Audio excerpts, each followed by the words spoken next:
Pronto, moçada. Então, vamos dar aqui, iniciando a nossa aula de hoje, ok? A gente vai continuar aqui o capítulo 7. A gente está falando de funções vetoriais de uma variável real. E hoje a gente vai estudar limite, continuidade, derivação e interação de funções, né, desse tipo. Então, a gente vai primeiro aqui para... A gente conhece a definição de limite. Quando tu tem uma função f aqui da reta na reta, tu tem uma ideia de como é que é a definição. Quando x tende a x é um certo L,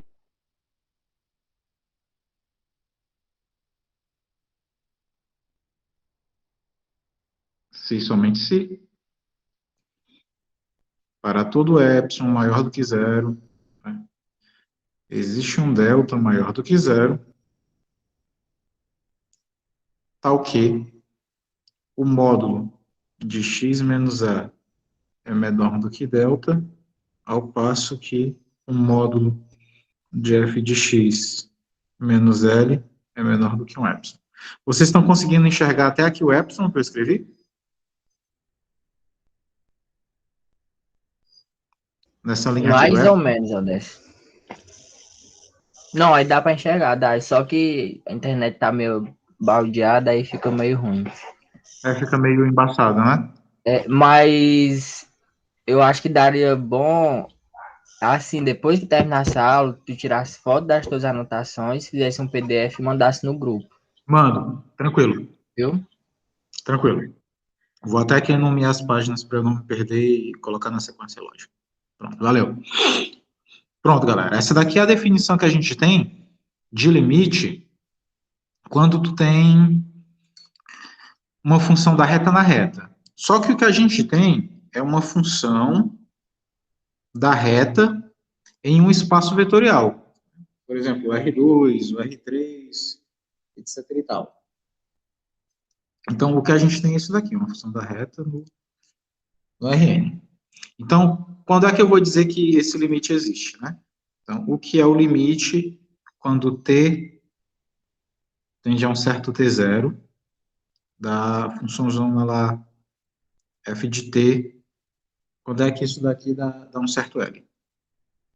Lembrando, pessoal, que f de t ela é uma função vetorial, ou seja, ela tem coordenadas, né? Coordenadas f1, f2, f3 até a fn. Vou até relembrar aqui, essa função f zona, ela é uma função que é f1, f2, f3, até uma certa fn. E esse L aqui também é um vetor. Então, ele tem coordenadas L1, L2, L3, até um certo Ln. Então, quando é que eu digo que o limite, quando t tende a t0, de f de t dá L? Isso daqui significa dizer que, né, para todo epsilon maior do que zero, existe também um delta maior do que zero, tal que, observe que por enquanto está tudo muito parecido com o anterior. Módulo de t menos t0 é o equivalente ao x menos a, né? X menos a, só que aqui eu tenho t menos t0, menor do que delta, implica. Aí a mudança da definição, se vocês observarem essa definição aqui, de função real para variável real, e essa daqui de função vetorial de variável real, até agora está tudo muito parecido, né? O que vai mudar é agora a próxima parte. Porque aqui, na função real, eu chamo a função f, que era uma função real. Nessa definição aqui, para a função vetorial, quando eu for chamar a f, que é a função, e o vetor L, que seria o limite dela, isso daqui são funções vetoriais. Então, eu tenho que pegar e chamar isso daqui no universo dos vetores. E no universo dos vetores, o módulo não é esse módulo aqui, né? Com única barra de números reais. É aquele módulo de duas barras. Então, é módulo de f de t menos L menor do que epsilon.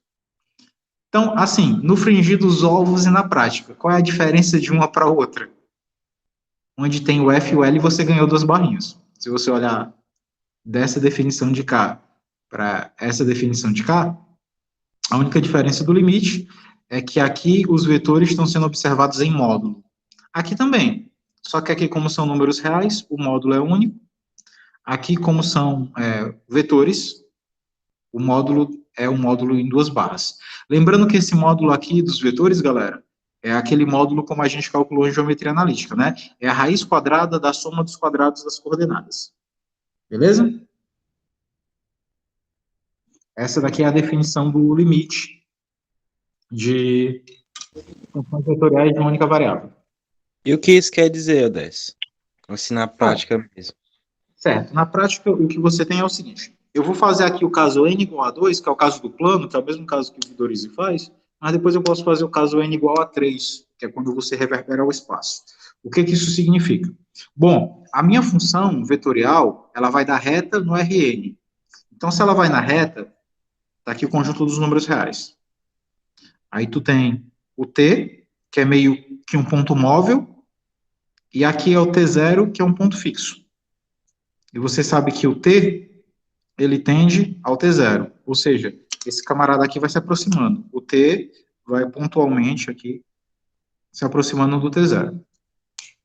Quando isso ocorre, a função f vai aqui, por exemplo, para o R2, que é o plano, né? Que é o conjunto dos números reais, aqui também é o conjunto dos números reais, por isso que isso daqui é o R2, claro que esse daqui é o eixo do x, eixo do y, como a gente conhece. E aí o que acontece? Lá nas funções reais de variável real, você joga intervalo dentro de intervalo.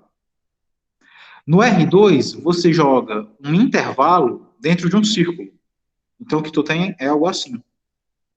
Como tu precisa de um objeto que seja limitado no plano, um objeto que seja limitado aqui no plano, né, em 2 dimensões, é um círculo.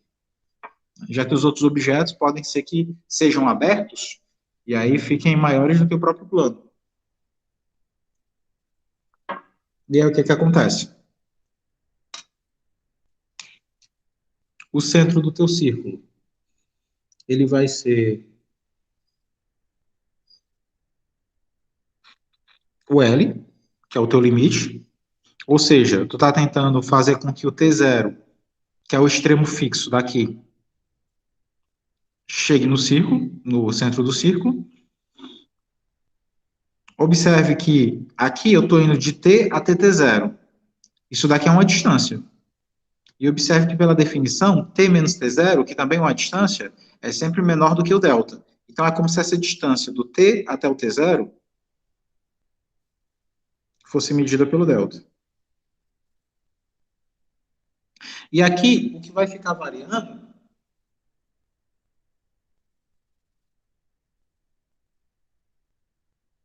é o que você tem entre o bordo do círculo e o centro do círculo. Qual é a distância que vai do bordo do círculo ao centro do círculo? É o raio da circunferência. Que no nosso caso está sendo representado pelo epsilon. Então, o que está acontecendo aqui é que tu está tentando pegar esse intervalo e está tentando transformar nesse círculo. De que forma que tu faz isso? Tu pega o T0, que é esse ponto aqui, e leva ele no L. Então, tu leva esse ponto fixo nesse outro ponto fixo. Aí, tu tenta pensar geometricamente o seguinte, ó. Se esse cara aqui é o T0, esse cara aqui é o T, esse cara aqui é o delta, tu prolonga de forma imaginária esse segmento para depois do T0, ó, igual a ele. E esse cara que é móvel, ao invés de seguir em linha reta, começa a seguir fazendo um círculo. Ele faz isso daqui. A trajetória do T, ao invés de ser linear, começa a ser circular. Ele começa a fazer isso aqui.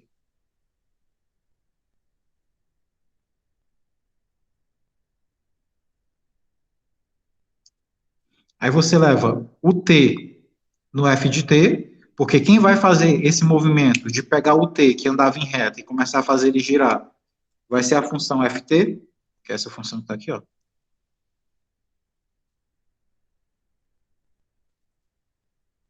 E esse epsilon, que antes era uma distância em linha reta, ele vai começar a se tornar uma distância que vai oscilando aqui, vai percorrendo, só que ela é sempre a mesma, porque se quando o t estiver bem aqui, em um determinado outro instante, quando eu pegar a distância dele daqui para cá, vai ser a mesma, porque continua sendo o raio do círculo. Se eu tomar a distância dele daqui para cá, quando o t estiver nessa extremidade, também vai ser a mesma coisa. E assim por diante. Para qualquer distância que eu tome sobre o bordo do círculo, que está sendo provocado por essa rotação do t, em decorrência do comportamento da função f, ele vai ficar perfazendo um círculo. E aí esse raio oscilante aqui vai se tornar o epsilon da história. Então é isso que geometricamente está acontecendo. O teu intervalo, que tinha então uma dimensão, está fixando um ponto. O outro ponto, que antes era um ponto móvel, ao invés de se deslocar em linha reta, ele se desloca em trajetória circular, e ao invés de perfazer um intervalo, ele começa a perfazer um círculo. Quem vai criando esse movimento, para que o T comece a perfazer um círculo e não uma linha reta, é a F. E toda vez que esse T vai perfazendo um círculo, quando ele está na trajetória normal, ele é o delta, mas quando ele começa a girar e tomar a trajetória circular, ele é o epsilon. Por isso que aqui nessa ilustração, eu tenho o círculo girando, esse T0 assume o valor de L, já que ele está saindo de um número real para um vetor no espaço de 2 dimensões, e agora todos os raios que estão ocorrendo aqui nesse círculo têm comprimento epsilon. Então é isso que geometricamente está acontecendo. O que acontece se isso fosse no R3? Ao invés de estar perfazendo um círculo, eu estaria perfazendo uma coisa que é limitada e que gira no espaço de 3 dimensões. Se no espaço de 2 dimensões, quem é limitado e provoca o movimento circular é o círculo, num espaço de 3 dimensões, quem é que faria esse movimento? Qual seria o sólido? Uma esfera? Seria a esfera. Que a gente viu lá no cálculo 2, que a esfera nada mais é do que quando tu pega um semicírculo, fixa um eixo ou fixa um diâmetro e começa a fazer esse semicírculo girar, né? Como vocês viram lá nos sólidos de revolução, no cálculo 2, se tu pegar aqui um semicírculo e começa a fazer ele girar em torno do eixo, o objeto que tu encontra é uma esfera. Então, quando tu vai lá para o R3, teu objeto agora é esse daqui, ó. É uma esfera. O L continua sendo o centro dela, como antes. O diâmetro principal continua sendo o delta, tal qual estava lá no círculo.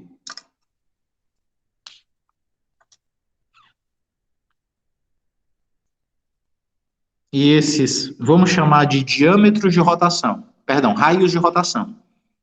Esses caras que quando o T está aqui variando, digamos, seja um momento T1, aqui seja um momento T2 e assim por diante, esses raios de rotação é que vão provocando o limite da função sobre a casca da esfera.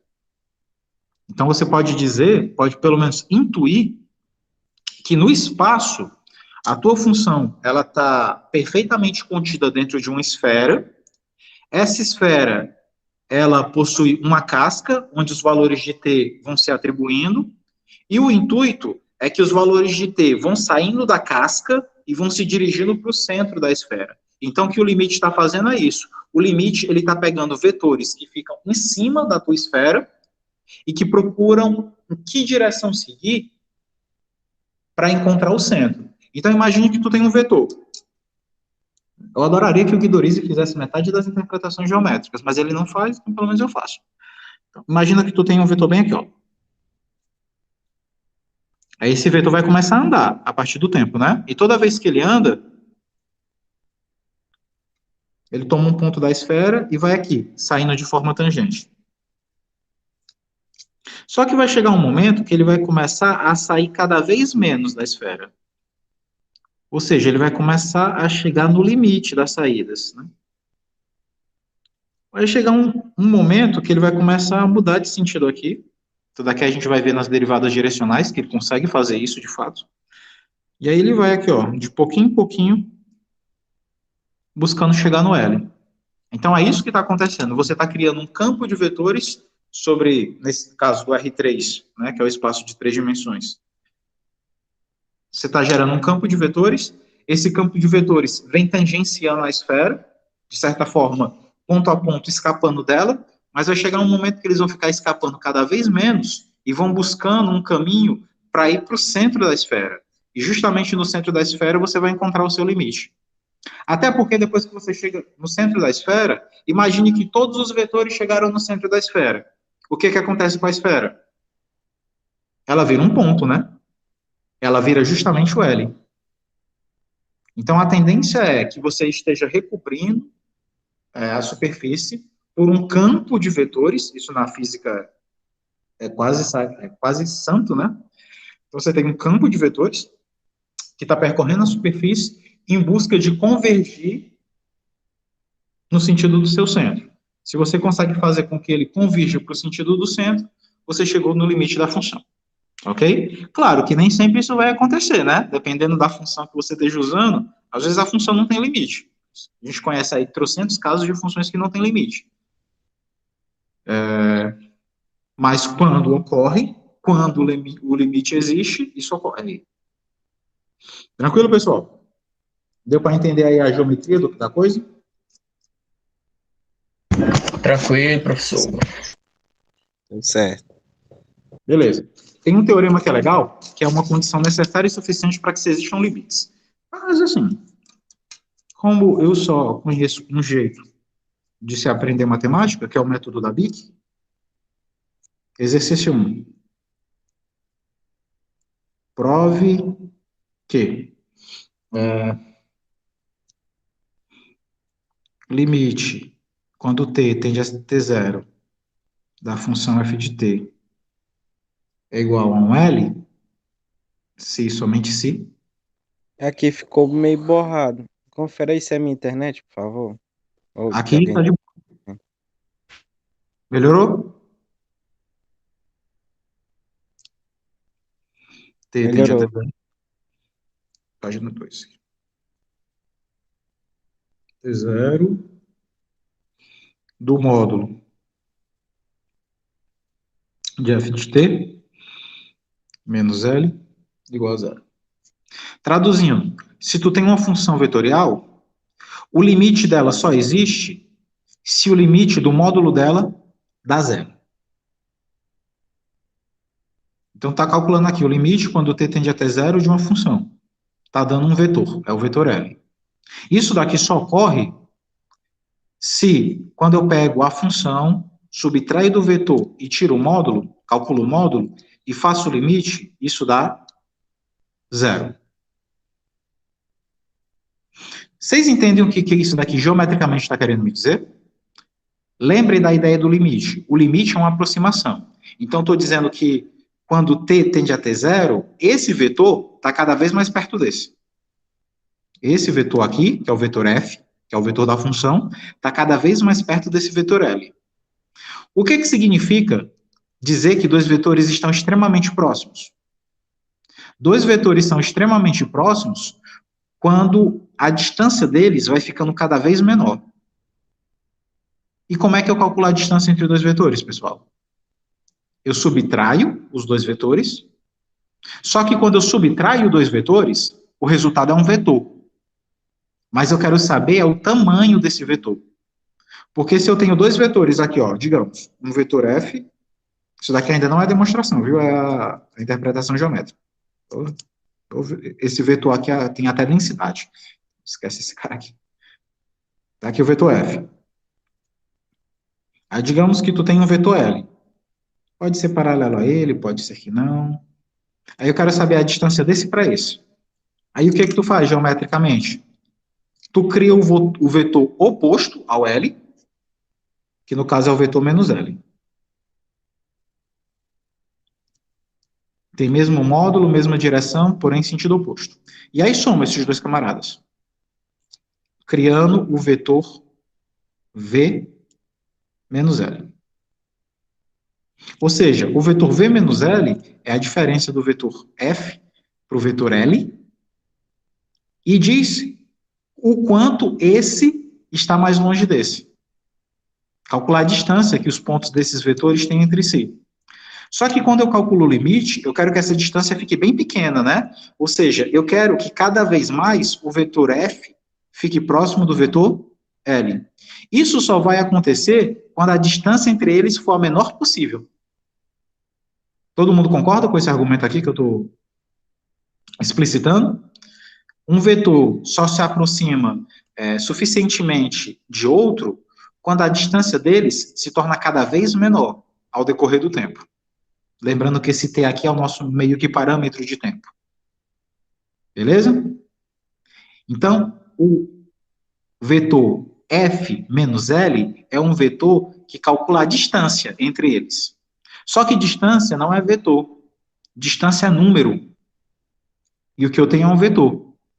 Como é que eu faço para pegar um vetor e transformar esse vetor em número?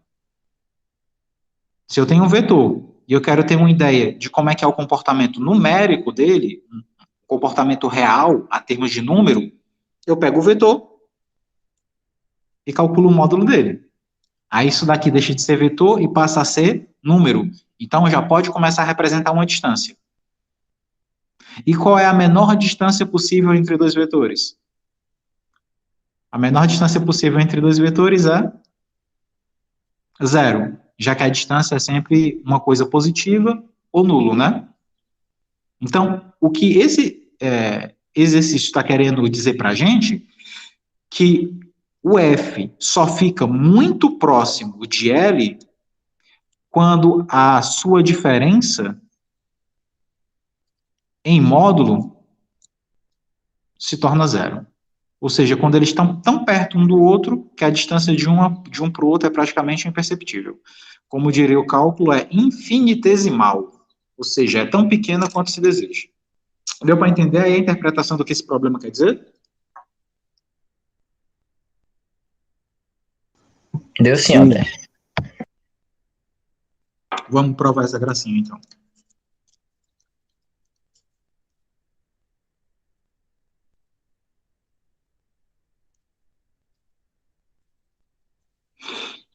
Bom, vamos primeiro partir dessa definição aqui, ó. Eu tenho que sair dessa definição e conseguir concluir essa. Então, vamos primeiro partir dessa definição. Pela definição que eu dei para vocês, esse limite aqui diz que para todo epsilon maior do que zero, existe um delta maior do que zero, tal que módulo de t menos t0 é menor do que delta, implicando que a norma de f menos L é menor do que epsilon, ok? Só escrevi a definição de limite de função vetorial, certo? E como todo matemático, a princípio, é um mágico, eu vou reescrever isso daqui fazendo o seguinte. Eu vou inserir a quantidade de títulos mundiais do Palmeiras no final da expressão. Então, para todo epsilon maior do que zero, existe um delta maior do que zero, tal que módulo de t menos t0 é menor do que epsilon, o que implica que o módulo, né, implica, aí o que eu vou fazer aqui, ó, f menos L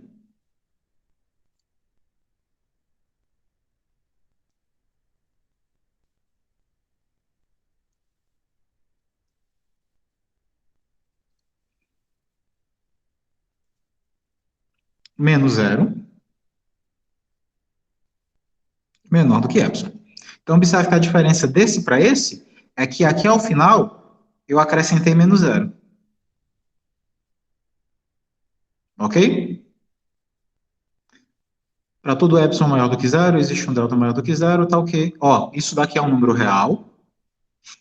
Isso daqui que eu acabei de escrever, gente, o que é? Também é um número real, né? Então, isso daqui é uma função real de variável real. Se eu imagino tudo isso daqui agora como sendo uma única função e eu estou subtraindo alguma coisa dela, então isso daqui é uma função e provavelmente isso daqui seja o seu limite. Então, o que isso daqui quer dizer? Ó, eu tenho epsilon e tenho delta. Então, eu tenho os dois indicadores infinitesimais de limite. Eu tenho t menos t0. Então, a termos de limite, eu tenho um limite quando t tende a t0, porque isso daqui me dá a garantia dos limitadores. Se aqui eu tenho uma coisa se subtraindo de outra, ou seja, uma função real se subtraindo de um número, é dessa função que eu tiro o limite, e esse daqui é o limite. Então, esse camarada aqui é a função de onde eu tiro o limite,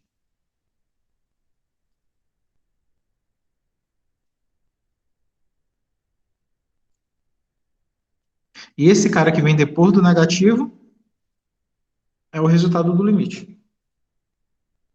Então, agora eu tenho aqui o limite, quando t tende a t0, do módulo de f menos L, numericamente é zero. Que era justamente o que você queria provar aqui, ó. Você queria provar que essa definição aqui se torna equivalente a essa. Como na própria definição da primeira já tinha praticamente tudo, a única coisa que você tinha que fazer era aparecer o zero. Que era a única novidade que você não tinha no anterior. E como o zero é o elemento neutro, tanto da soma como da subtração, eu posso fazer ele aparecer sem modificar em nada. Aí eu pego essa expressão que eu tenho aqui e reinterpreto na forma de limite. T menos T0, os índices inferiores do limite. A primeira expressão que aparece é de onde eu tiro o limite. A segunda expressão que aparece é o próprio limite. Então, eu posso reescrever isso daqui na forma de limite e chegando onde eu queria demonstrar. Beleza? Deu para entender como é que foi a sacada dessa construção? Quase mágica. Mas eu apenas peguei e, dado o que eu tinha, eu manipulei para chegar onde eu queria. Ou seja, eu fiz aparecer o único elemento novo da história. O único elemento novo da história que tinha nesse resultado era o zero. E o zero eu posso inserir e retirar a hora que eu quiser, já que ele não modifica o valor da expressão. E, depois de ter inserido, eu reinterpreto a sentença novamente na forma de limite. Lembrando que, quando estou fazendo uma interpretação de uma expressão de limite, a primeira que aparece de forma positiva é a função de onde eu puxo o limite, e o que aparece depois do sinal de negativo é o resultado do limite procurado. Deu para entender como é que foi a manipulada que eu fiz aí?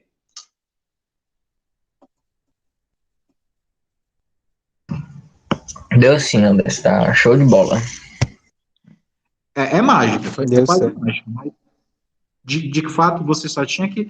Se você conseguiu interpretar o que aquele limite dizia, você já tem mais ou menos uma ideia do que deveria fazer. A ideia maior é interpretar o que esse resultado está querendo te dizer. Que dois vetores, que o limite de uma função vetorial dá um vetor, quando a diferença entre os vetores fica cada vez menor. É isso que está sendo dito aqui. Um vetor funcional se aproxima de um vetor fixo quando a diferença entre o vetor funcional e o vetor fixo fica cada vez menor. E o menor que ele pode ser é zero, já que eu estou assumindo distâncias. Beleza? Próximo exercício aqui. O Guidorice bota um bocado de coisa na teoria, mas na prática são apenas bons exercícios. Então, imagina que tu tem o seguinte. Imagina que tu tem uma função f, formada lá do f1, f2, até um certo fn. E tu tem um vetor L, que é o L1, L2, até o Ln. Prove que o limite, quando t tende a t0, de f de t é L, se e somente se o limite, quando t tende a t0, de cada um dos fi's dá o seu respectivo LI. Traduzindo, quando eu calculo o limite de uma função vetorial, basta que eu calcule o limite de cada uma das funções que formam um vetor.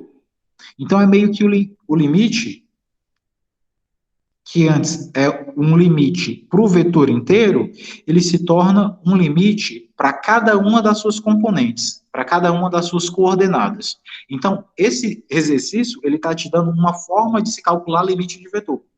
Então, se eu tenho uma função vetorial e quero calcular o limite dela, basta que eu saia calculando o limite de cada uma das suas partes, de cada uma das componentes do seu vetor. Se cada uma das componentes tiver limite, a função inteira tem limite. Se uma das coordenadas não tem limite, dá infinito, menos infinito, aquelas indeterminações que L'Hopital não resolve, aí você diz que tal função não tem limite. Mas se cada uma das suas funções coordenadas tiver um limite, então a função como um todo tem o limite. E o limite é justamente um vetor formado pelos limites isolados de cada um. Deu para compreender, pessoal, o que esse resultado aí está querendo nos dizer? Ele está dando para a gente, agora, qual é a ferramenta, qual é o algoritmo para se calcular o limite de vetores, de funções vetoriais. Uma função vetorial tem limite, se e somente se cada uma das suas componentes tem. Se uma componente furar, todo o sistema vetorial, a termos de limite, também fura. Beleza? Vamos provar isso daqui.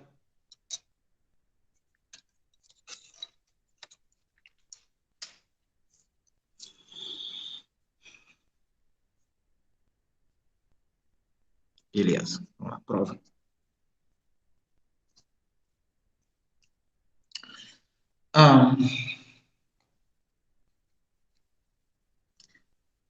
Cara, tem uma sacada que é muito legal. Aliás, tem várias sacadas que a gente vai usar na aula de hoje que a gente viu lá em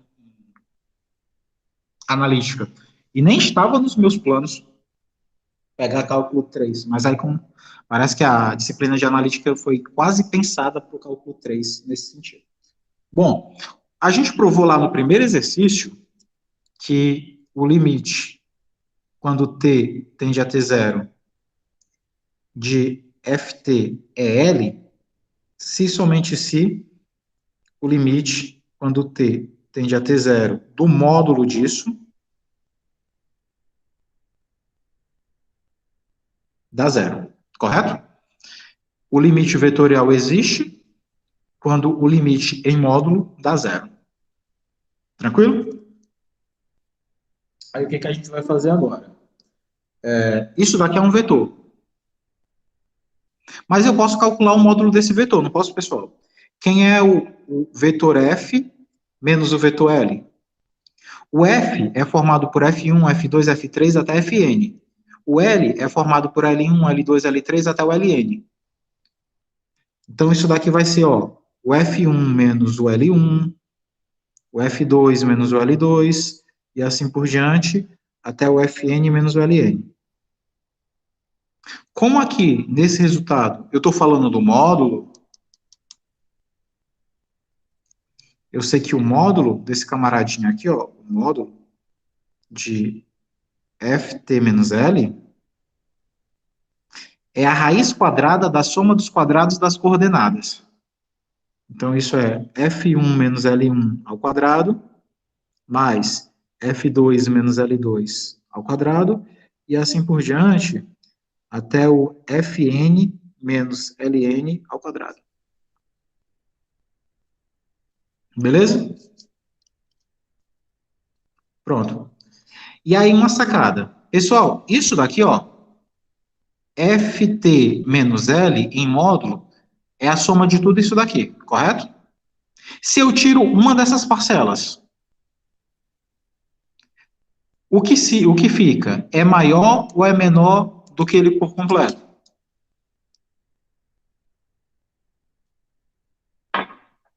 Se eu tiro uma dessas parcelas que formam essa expressão, observe que todas essas parcelas são positivas porque estão elevadas ao quadrado.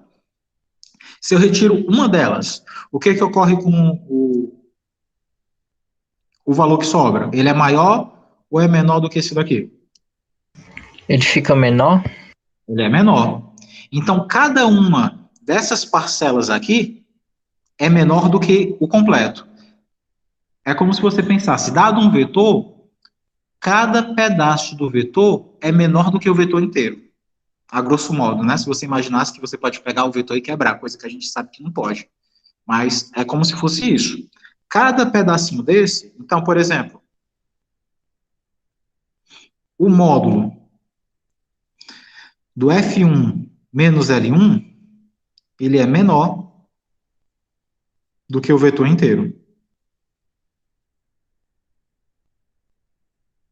Ou seja, esse pedacinho é menor do que ele todo.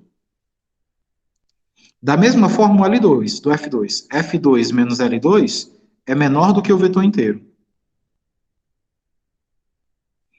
E assim por diante. De modo que o Fn menos o Ln, em módulo, é menor do que o vetor inteiro.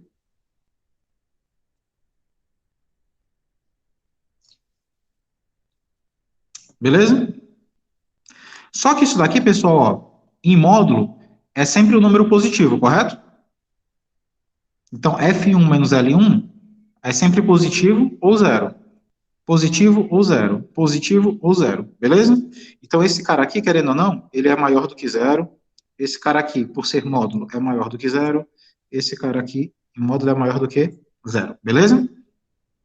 Então, cada uma das suas componentes aqui é positiva, porque está em módulo, então é maior do que zero, mas é menor do que isso daqui. Beleza?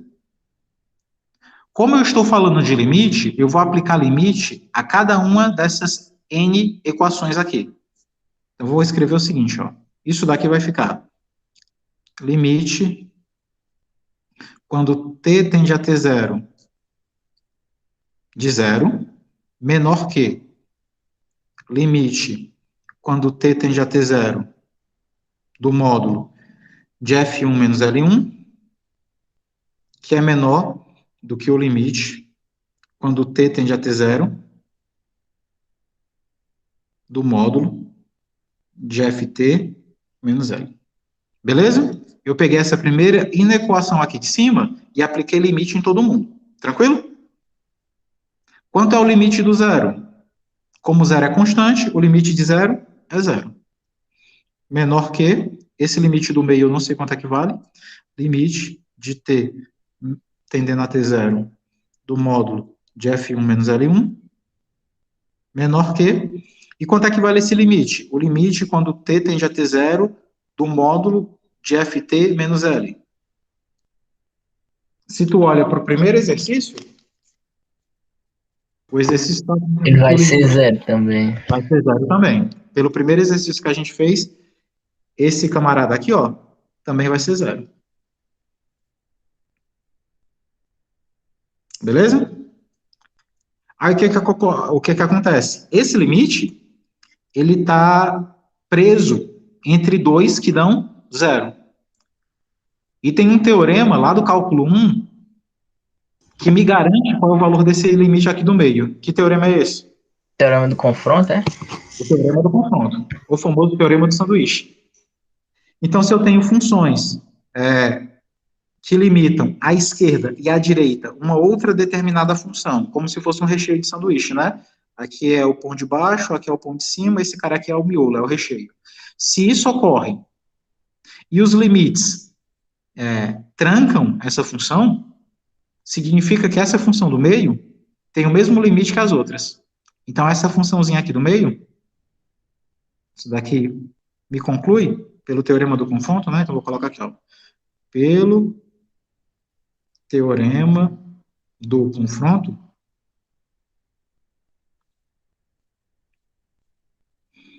o limite, quando t tende a ter zero do F1, menos o L1, que é esse cara que está aqui, né? Esse limite também tem que dar zero.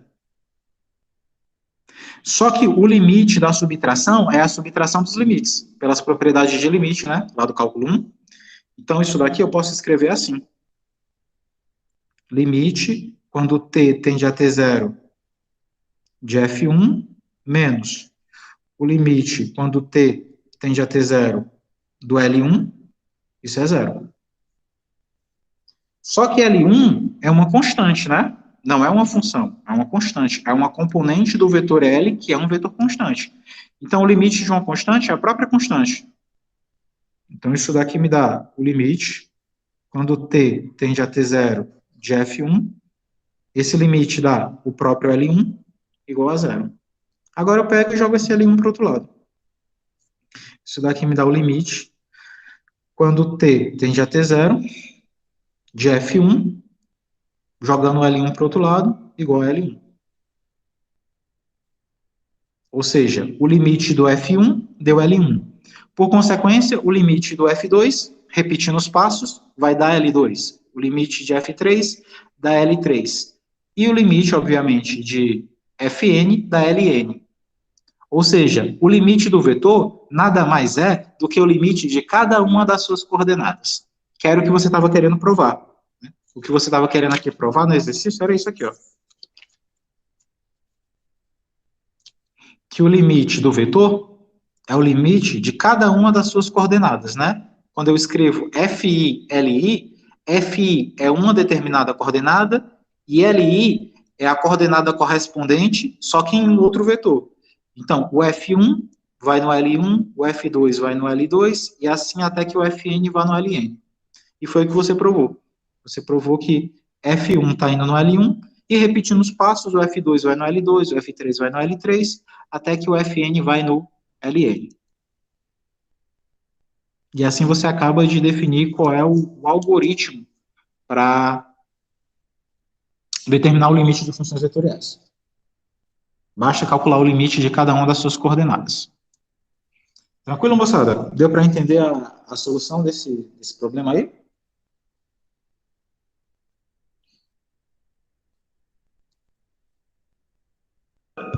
Tranquilo, professor. Tá tudo certo até agora. Tô estranhando. Relaxa, limite é fácil. Próximo exercício. Eu não vou gastar tanto tempo em limite, porque o mais interessante para a gente é a derivada. A derivada tem umas contas legais. Tem umas continhas aqui de limite, uma besteirinha aqui, uma besteirinha lá. Pior que tem muitos resultados que são bem legais, mas aí eu vou fazer uma questão de continha, certo? E depois eu vou sair provando as propriedades de limite de produto interno, produto vetorial e afins, e aí a gente vai para as derivadas. Aí de derivada em diante, a gente vai começar a herdar as coisas do limite. Como a derivada é um limite, então todas as propriedades que valem para limite se estendem para a derivada. E aí a gente vai ter menos coisa para provar e aí consegue caminhar mais rápido. O que a gente gasta tempo é falando de limite. Depois disso, derivadas e integrais, que acabam sendo também limites, herdam todas as propriedades anteriores. Então, super tranquilo com respeito a isso também. Aí o Guidoriza tem umas questõezinhas aqui. Essa daqui é o jeito de fazer. Eu quero que você calcule o limite quando t tende a zero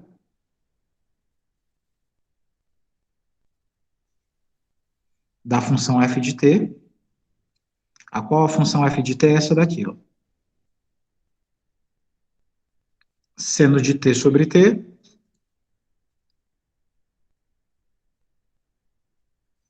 t ao quadrado mais 3. Essa é a função. O Guidoriz, ele costuma escrever na forma vetorial canônica. Não sei se vocês lembram como é. Ao invés de escrever assim, em forma de pau ordenado, ele escreve assim. Seno de t dividido por t na direção i, mais t ao quadrado mais 3 na direção j. É a mesma coisa, ó. Isso é a mesma coisa disso, porque a gente sabe que a direção i é a que corresponde ao x, a direção j é a que corresponde ao y, beleza? Então, essa forma de escrever aqui, por decomposição vetorial, é a mesma, é o equivalente a essa daqui escrita na forma de pau ordenado, beleza? Só acho que essa daqui é menos poluída do que essa daqui, mas o Guidoriz escreve assim, beleza? Assim, ele escreve assim quando ele quer. O exemplo de baixo ele já escreve diferente. Eu acho que ele é bipolar. Então, vamos lá. Limite quando t tende a zero de f de t. A gente já viu que calcular o limite de uma função vetorial é calcular o limite de cada uma das suas coordenadas, né? Então, vou calcular o limite dessa e o limite dessa, ambas quando t tende a zero. Então, isso daqui vai me dar o limite quando t tende a zero do seno de t sobre t, e a outra é o limite quando t tende a zero de t ao quadrado mais 3. Beleza? Quanto é o limite quando t tende a zero de seno de t sobre t? Limite fundamental da trigonometria? É um? Então, 1. E aqui limite quando t tende a zero de t ao quadrado mais 3. Como t ao quadrado mais 3 é um polinômio, e polinômios são funções contínuas, né? Relembrando aí o cálculo 1, basta você substituir o t por zero, né? Então vai dar 0 ao quadrado mais 3, que vai dar 3. Então o limite dessa função é o vetor 1, 3. Beleza? É só lembrar lá dos truquezinhos de limite. Exemplo 4. Exercício 4, aliás. Pegue aqui essa função. F de t é igual ao cosseno de t, seno de t, t. A gente já viu na aula passada que esse objeto ele é uma hélice, né? Cosseno e seno formam um círculo no plano XY, e esse T é uma reta que fica dançando, subindo em direção ao eixo do Z, né? Fazendo aquele percurso daquelas escadas em espiral que a gente tem. Ok? Então, isso daqui é o que a gente chama de hélice. É uma hélice de passo 1. E aí ele quer que você calcule isso daqui, ó. Ele pede que você calcule o limite, quando h tende a zero, de f de t mais h, menos f de t, sobre h. Aí ele quer que você calcule isso daqui.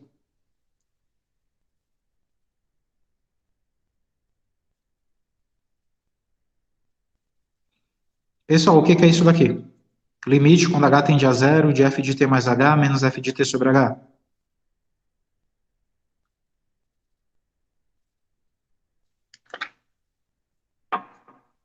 O que é isso daqui por definição?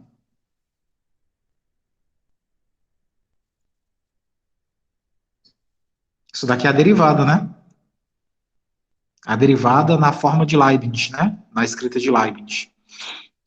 Que é o limite quando h tende a zero de f de t mais h menos f de t sobre h. Então, isso daqui nada mais é do que a derivada de t. Aí você pensa, Odécio, eu ainda estou na aula de limite. Ainda não aprendi a derivar funções vetoriais. Mas a derivada é um limite. Se o limite da função vetorial é o limite de cada uma das suas partes, a derivada da função vetorial é a derivada de cada uma das suas partes. Então, quando eu calculo f' de t, na verdade eu estou calculando a derivada do f1, a derivada do f2, e no nosso caso a derivada do f3. É a derivada de cada uma das suas coordenadas. Como no caso aqui eu tenho 3 coordenadas. Então, isso daqui vai ser a derivada do cosseno, a derivada do seno e a derivada do t. Beleza, gente? Derivada do cosseno, menos o seno. Derivada do seno, cosseno. Derivada do t, 1. Resumindo, esse limite que você quer, que na verdade é a derivada, é o vetor formado por menos cosseno, por menos seno, cosseno e 1. Beleza? Dúvida, gente, nesse problema aí? Odessa, antes de derivar, você disse que lá o cosseno, seno de t e o t era uma hélice. Aí, esse resultado aqui seria o quê? Um cilindro. Por que é um cilindro? Porque eu ainda tenho seno e cosseno no plano XY. E a gente viu na aula passada que sempre que eu tenho seno e cosseno nas duas primeiras coordenadas de uma função vetorial, eles ficam perfazendo um círculo no plano XY. A diferença é que, enquanto o círculo cosseno-seno, ele gira no sentido anti-horário, que é o sentido normal do giro, né, da trigonometria, o menos seno-cosseno gira no sentido horário. O círculo é o mesmo, mas se você imagina um ponto se movimentando sobre ele, esse ponto aqui se movimenta no sentido anti-horário e o ponto aqui no sentido horário. Mas se você não imagina um movimento de pontos, isso daqui forma um círculo. Por que que isso daqui não vai formar uma hélice, e sim vai formar um cilindro? Porque aqui, nessa coordenada Z, que é a coordenada que subia, o T, ele não é fixo, ele é variante, né? É como se fosse a reta Z igual a T. Então, quando você vai subindo, o que vai subindo é a reta. E a reta vai subindo de forma positiva, já que o T aqui está multiplicado por 1 é positivo, então essa reta tem coeficiente angular positivo. Então, a taxa de variação dela é crescente, né, conforme o cálculo nos diz, cálculo 1. Ou seja, essa reta ela vai dançando, formando a hélice. Aqui não, ó. Esse cara é fixo. Então, ele sempre sobe do mesmo jeito, ele sempre sobe igual a 1. Então, quando você imagina essa estrutura é assim, ó. No plano XY, eu estou formando um círculo, que é o que o seno e o cosseno vão formar, o famoso ciclo trigonométrico. E essa coordenada Z aqui, digamos que esse seja X, esse seja Y, esse seja Z, como 1, que é o valor da coordenada do Z, é fixo, é constante, então ele vai subir sempre do mesmo jeito. Então ele sempre vai subir com a mesma taxa. Observe que a taxa de variação dele é zero, né? Que a derivada de 1 é zero. Ou seja, ele não varia, ele sempre sobe da mesma forma. Inclusive, ele sempre sobe da mesma forma em todos os sentidos. E a gente sabe que esse círculo de baixo, ele consegue ser perfeitamente projetado em um círculo aqui de cima. E aí o objeto que se forma é um cilindro, né? Base de baixo, sobe uma unidade de altura, e depois que ele termina de subir, ele projeta para cima uma cópia idêntica do círculo que tem embaixo. Então, esse objeto aqui é um cilindro. Beleza?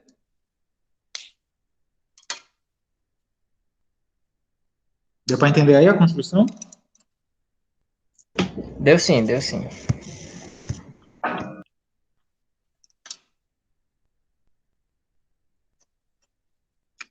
Vamos lá.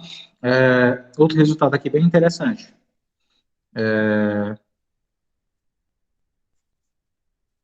Como é que você calcula o limite do produto interno? Então, isso aqui é o exercício, nem sei mais qual é o número desse exercício agora. Exercício 5.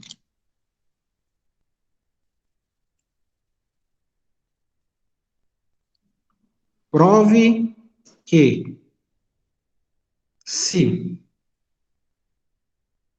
o A tem coordenadas A1 até a N, o vetor B tem coordenadas B1 até Bn,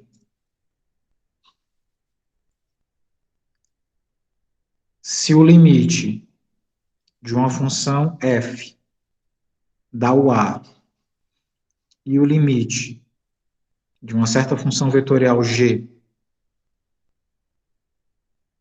dá o vetor B, então o limite do produto interno entre a função vetorial f e a função vetorial g é o produto interno entre os vetores A e B. Então, eu tenho dois vetores, o vetor A e o vetor B. São vetores fixos conhecidos. O vetor A é o limite da função f. O vetor B é o limite da função g. Então, quando eu tomo o limite do produto interno entre as funções f e g, esse limite é justamente o produto interno entre o A e o B.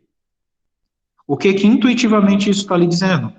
Que o limite preserva produto interno. Então, se eu tenho duas funções vetoriais e eu tomo o produto interno entre elas, o limite também vai ser um produto interno. Então, a ideia de limite nas funções vetoriais de uma variável, ela preserva produtos internos. Então, se eu estou fazendo uma operação entre as funções, essa mesma operação é realizada entre os vetores que representam os seus limites. A mesma operação que as funções fazem é a mesma operação que os vetores que formam os seus limites fazem entre si. Beleza? Essa é a interpretação desse problema. É um problema, inclusive, bem interessante. É a preservação do produto interno. Isso também vale para o produto vetorial, viu? O Guidoriz também não faz, mas eu acho que ele propõe em algum momento aí como exercício. Vamos lá. Como é que a gente prova isso daqui?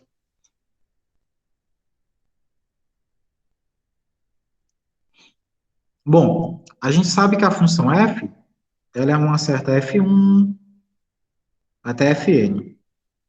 Já a função g é uma certa g1 até gn. E a gente sabe que o produto interno da f com a g é o produto, né? Coordenada a coordenada, e aí depois você soma. Então, é F1G1 mais F2G2, até chegar aqui na FNGN. Beleza? É isso. Então, eu quero calcular o quê? Eu quero calcular o limite quando t tende a t0 desse produto interno, que é esse daqui. Produto interno de f de t com g de t. Só que calcular o limite disso é a mesma coisa que calcular o limite disso, né? Então, vamos lá, calculando o limite disso. Vai dar o limite quando t tende a t0 desse somatório. De F1G1 até o FNGN. Só que a gente sabe que o limite da soma é a soma dos limites. Então, posso reescrever essa expressão assim. Limite, quando t tende a t0, de F1G1, mais limite, né, mais, limite, quando t tende a t0, de FNGN. Beleza? Mas o limite do produto é o produto dos limites.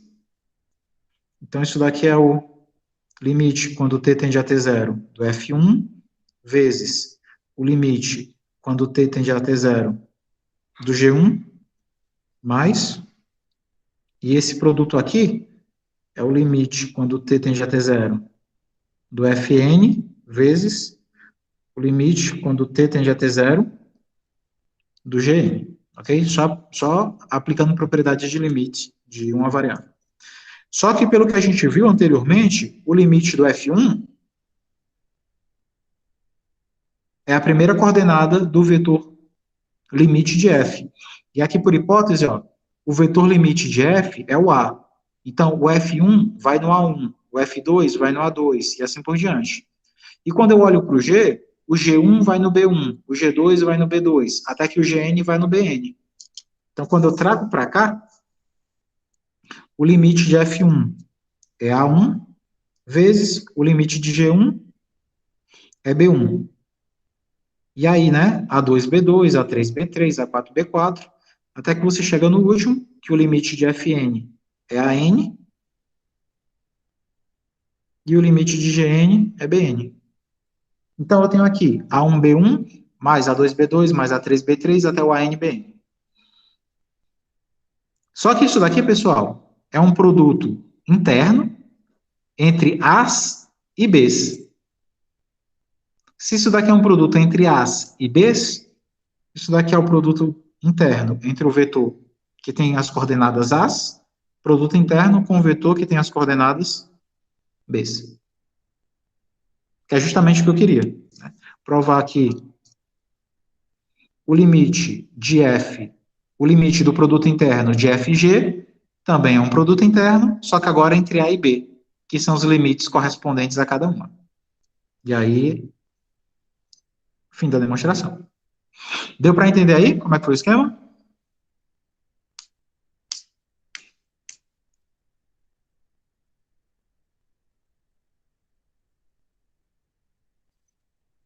Deu sim, André.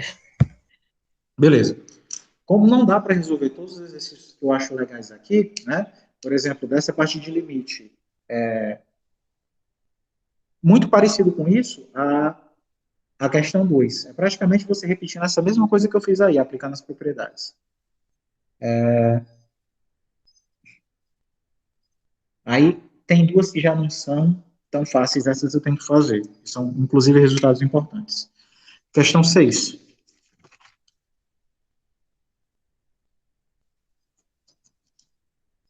Exercício 6. Esse exercício é legal. Considera que tu tem duas funções, uma função f e uma função g. A função f tem a seguinte característica. O limite, quando t tende a t0 dela, dá o vetor nulo. E eu não conheço o limite da g, mas eu sei que a g, em módulo, é sempre menor ou igual a um certo m. E esse m é um número real e positivo. É um número real e sempre positivo. Então, a situação é essa. Tu tem duas funções vetoriais, o limite de uma dá zero, e a outra é limitada. Ou seja, em módulo, ela é sempre menor ou igual a um certo número m, que é sempre positivo. Prove que o limite, quando t tende a t zero, do produto interno entre f e g, dá nulo. Dá nulo não, perdão, dá zero.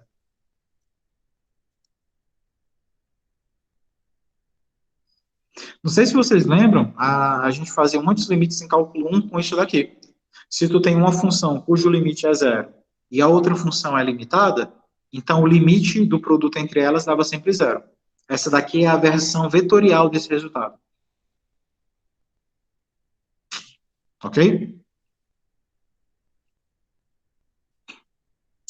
E aí, o que, que a gente faz aqui para provar isso? Aí, cara, isso é um negocinho muito legal. Prova.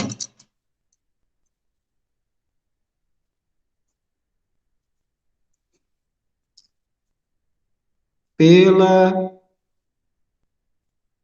desigualdade. Me diga aí uma desigualdade de vetores que vocês conheçam, que a gente chegou a trabalhar lá em geometria analítica. Na verdade, uma das poucas desigualdades que a gente trabalhou e que saía resolvendo qualquer outra desigualdade que viesse na frente. Qual é a desigualdade entre vetores que trabalha com produto interno?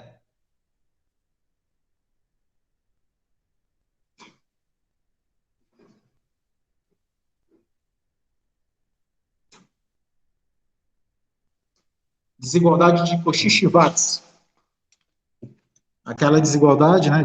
Pela desigualdade de Cauchy, vou só colocar Cauchy. O que, que a desigualdade de Cauchy nos dizia? Que o módulo do produto interno entre dois vetores, deixa eu escrever aqui direito. Aliás, que o produto interno entre dois vetores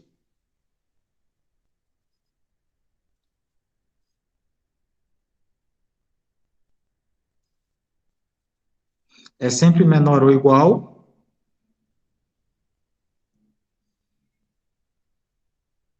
do que o produto dos seus módulos. Lembram dessa desigualdade? Desigualdade de Cauchy-Schwarz? O módulo do produto interno é sempre menor ou igual do que o produto dos seus módulos?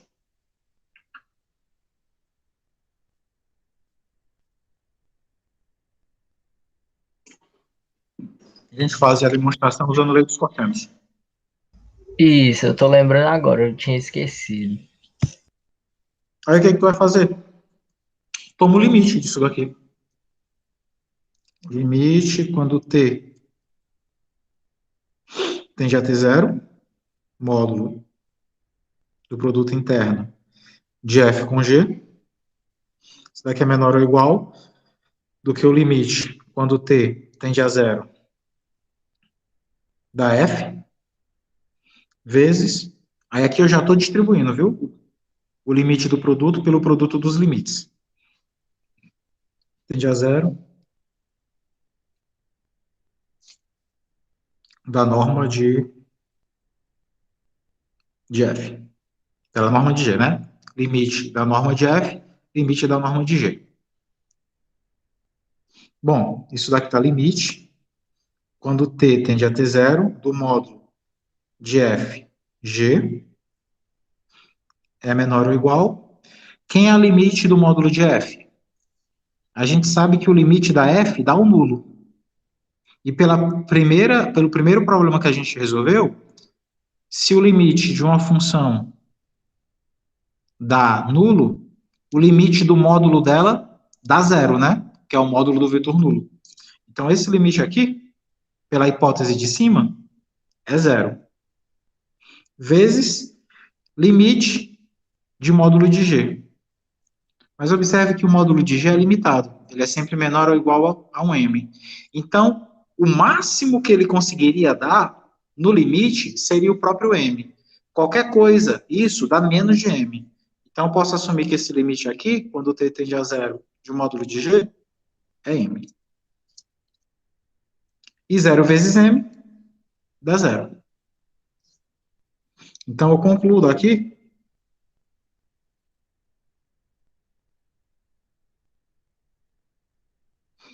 que o limite, quando t tende a ter zero do módulo do produto interno de f com g, dá igual a zero. Odécio, aqui está dizendo que é menor ou igual a zero. Por que tu está assumindo que ele é somente zero? Porque, gente, isso daqui é um módulo, né? E como módulo, isso é sempre positivo. E não, então nunca pode dar menos que zero. Sempre tem que dar mais que zero. Na pior das hipóteses, tem que dar exatamente zero. Logo, o limite do módulo dá zero. Bom, se o limite do módulo dá zero, pelo primeiro exercício que a gente provou, o limite sem o módulo também dá zero. E aí, com isso, a gente finaliza a demonstração. O que eu queria provar era que justamente o limite do produto interno daria zero. Lembrando que o produto interno nunca dá vetor, né? O produto interno entre dois vetores sempre dá um número. E no nosso caso, deu exatamente um número, deu exatamente zero.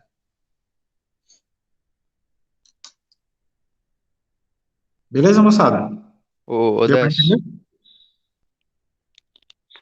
aqui no um pouco mais acima tem o limite de aí, exatamente. Do módulo de f, só que esse limite ele tá com t tendendo a zero. É t tendendo a zero ou t tendendo a t zero? É, todos são T0, gente. Obrigado. É só para confirmar mesmo. Isso, todos são T0. Porque, por hipótese, o limite está em na T0, né? Foi exercício de notação. Valeu, Wesley. Agradecido. Tranquilo, gente? Deu para entender a ideia dela?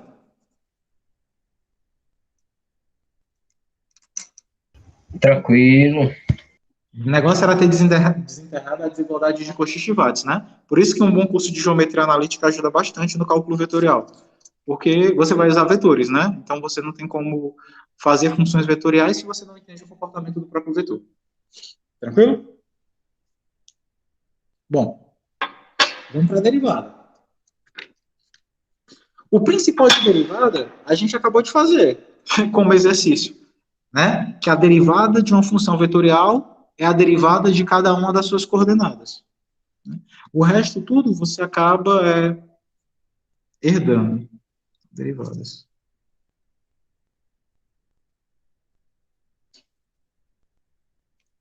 Bom, então se eu tenho aqui uma função f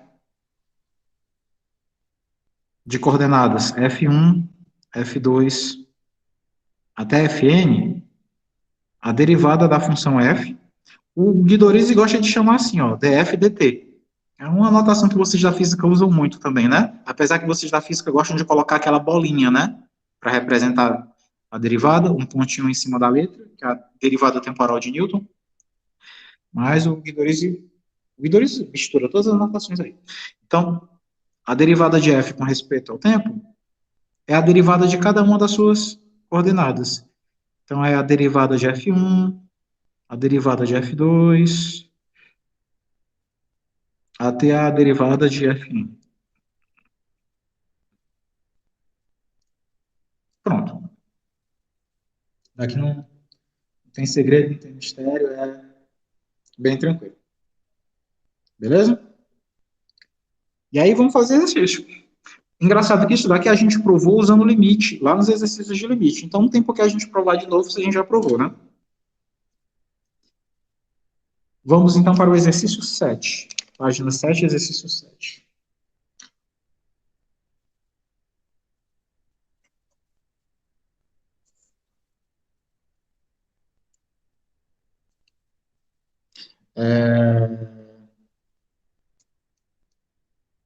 Tem alguns exercícios no Guidorizzi que eu acho que eu até deveria fazer, que são exercícios de continha. Eu vou fazer aqui um, tá? O resto é tudo igual. Pelo amor de Deus, é tudo igual. Pega aqui a função f. Sempre que eu não colocar ft, é porque a única variável que a gente está tomando em questão é o t, né? Então, fica subentendido. Seno de 3t, exponencial de t ao quadrado, t. Quem é a derivada disso? Quem é a derivada de f com respeito ao tempo? Bom, eu vou derivar cada uma das coordenadas. A derivada do seno, a gente sabe que é o cosseno. Então, vai ser o cosseno de 3t. Porém, pela regra da cadeia, além de derivar essa função, eu tenho que derivar o que está dentro dela. Correto? Então, o que, que a gente vai ter aqui? Quem é a derivada de 3t? Derivada de 3t é t. Perdão, é 3. É 3. Então, isso daqui vai dar 3 vezes cosseno de 3t. Beleza? Pela regra da cadeia. Quem é a derivada da exponencial de t ao quadrado? A gente sabe que a derivada da exponencial é ela mesma. Mas pela regra da cadeia, eu também tenho que derivar quem está aqui em cima. Quem está aqui em cima é t ao quadrado. A derivada de t ao quadrado é 2t. Portanto, isso vai dar 2t vezes ela mesma, que é a exponencial de t ao quadrado. Beleza? Novamente pela regra da cadeia. E, por fim, derivada de t. Derivada de t é 1. Então, esse é o vetor derivado. Tranquilo, moçada? Tranquilo. Exercício 8. Vou fazer só o 8, porque ele tem um arco tangente aqui. E eu não lembro de, na época que eu dava aula à tarde para vocês, de cálculo, lá, o pré-cálculo, coisas do tipo, eu não lembro de ter feito muitas questões sobre derivadas de arco. Então, na dúvida, eu vou fazer essa daqui só para lembrar vocês. Eu acho que facilita eu ter dado a analítica para vocês e a gente, de vez em quando, ter estudado um pouco de cálculo, que aí eu sei exatamente o que vocês viram nas duas coisas que eu preciso que vocês saibam. Então, é mais fácil saber onde eu estou pisando. Arco tangente de 2t. Exponencial de menos t. Vamos calcular a derivada disso daqui. Bora lá. Derivada de t ao quadrado, 2t. Derivada do arco tangente. Não sei se vocês lembram, a derivada do arco tangente é 1 sobre 1 mais o fator ao quadrado. Então, a derivada disso é 1 sobre 1 mais o que está dentro do arco elevado ao quadrado. No nosso caso, o que está dentro do arco tangente é o 2t. Então, vai ficar o 2t ao quadrado. Mas, pela regra da cadeia, eu tenho que derivar também o 2t. E a derivada do 2t é 2. Beleza? Então, a derivada do arco tangente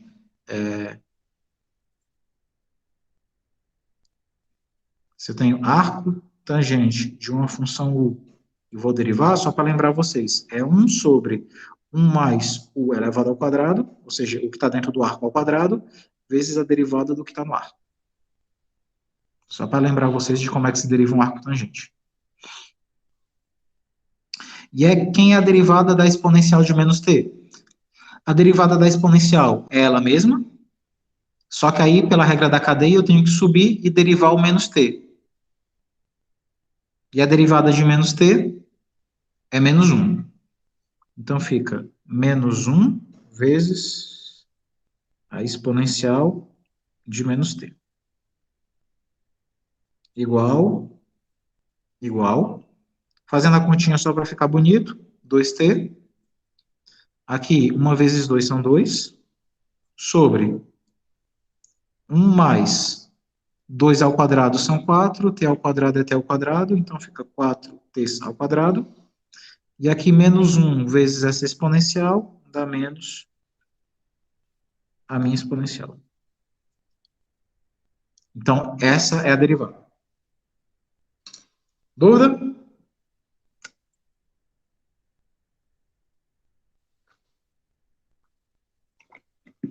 Dúvida nessa aí, gente? Ainda não. Beleza. Agora, uma interpretação geométrica sobre o que vem a ser a derivada. Aliás, uma lembrança, né? O que é a derivada? Lá no cálculo 1, a gente viu que a derivada, ela simboliza o coeficiente angular da reta tangente, né? Então, quando tu tem o gráfico da função, pega um ponto e vê a derivada calculada naquele ponto, ela representa o coeficiente angular da reta tangente. No caso, exercício 8,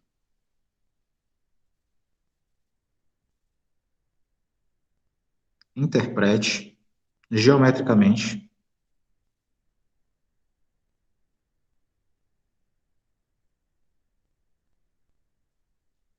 df dt. Represente geometricamente a derivada de uma função vetorial. Então, solução.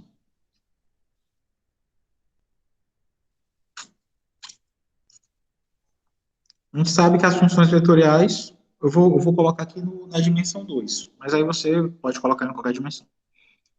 Então, imagina aqui o gráfico dela. A derivada, nesse nosso caso, gente, não é mais um número, né? A derivada, nesse nosso caso, é um vetor. Tanto que a gente está simbolizando ela aqui vetorialmente, né, de forma adequada. Então, df dt, a derivada da função vetorial f, ainda assim é um vetor. Mas ele continua com o mesmo comportamento de tangência. Então, quando tu pega uma função vetorial e deriva, tu encontra novamente um vetor que tem a mesma característica que se herda das derivadas reais, de funções reais de variável real. Ou seja, ele ainda tem o comportamento de ser tangente. Só que agora ele não é mais o coeficiente da reta tangente. Ele é o vetor tangente. Então, se tu imagina que isso daqui que eu destaquei, que esse gráfico que eu fiz aqui, é o gráfico da função vetorial f, dado um ponto aqui qualquer, digamos t0, existe um vetor tangente, e esse vetor tangente é justamente a derivada da f calculada naquele ponto. Aí se eu pego aqui um t1,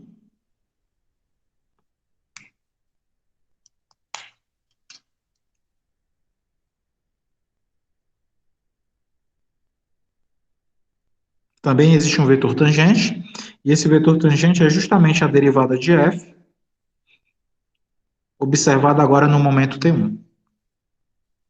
Então, dada uma função f, a derivada, geometricamente, ela simboliza o vetor tangente observado naquele ponto.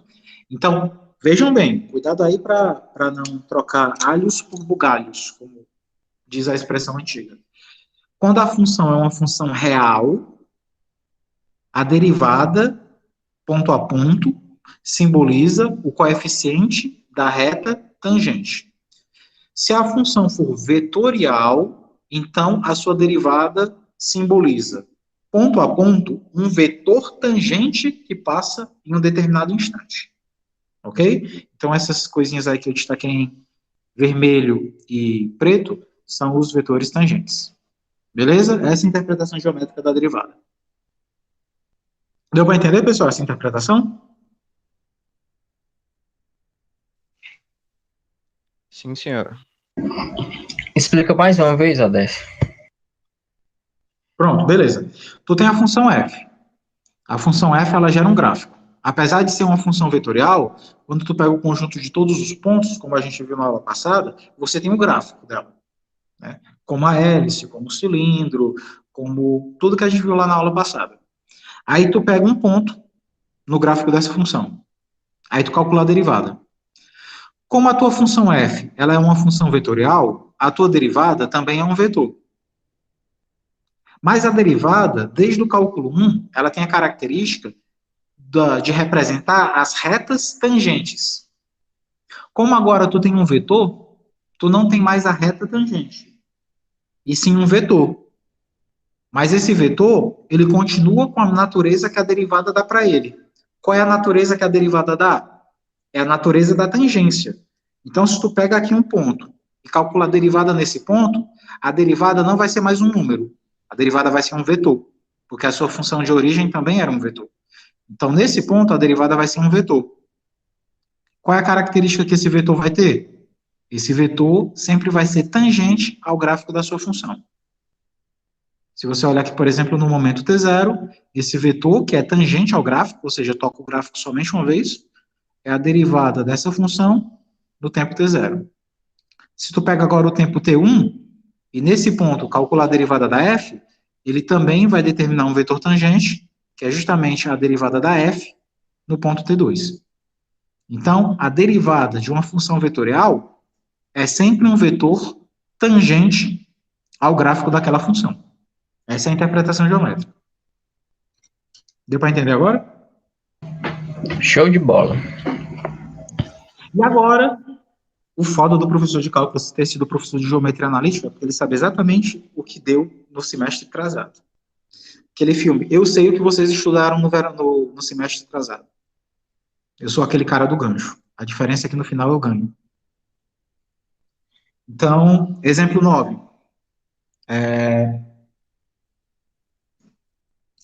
Determine a reta tangente. Isso daqui era um caso clássico, né, das nossas aulas de geometria analítica. Determine a reta tangente. A reta tangente ao gráfico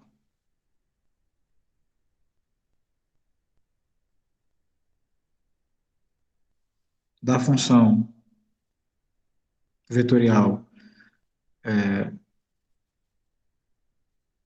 fzão de t, daqui é o vetor, viu? Igual a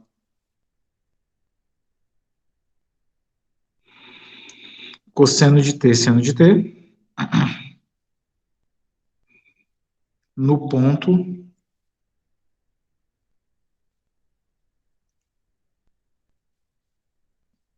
π sobre 4, fπ sobre 4. Pronto, esse é o enunciado.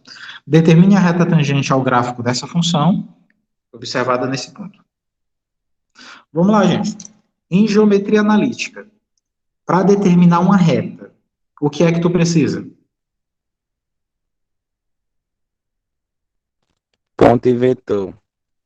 Ponto e vetor. Beleza, o ponto está aqui.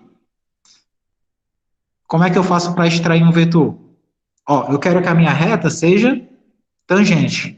Então, eu preciso de um vetor que seja tangente. Dada uma função, quem é que naturalmente é o seu vetor tangente?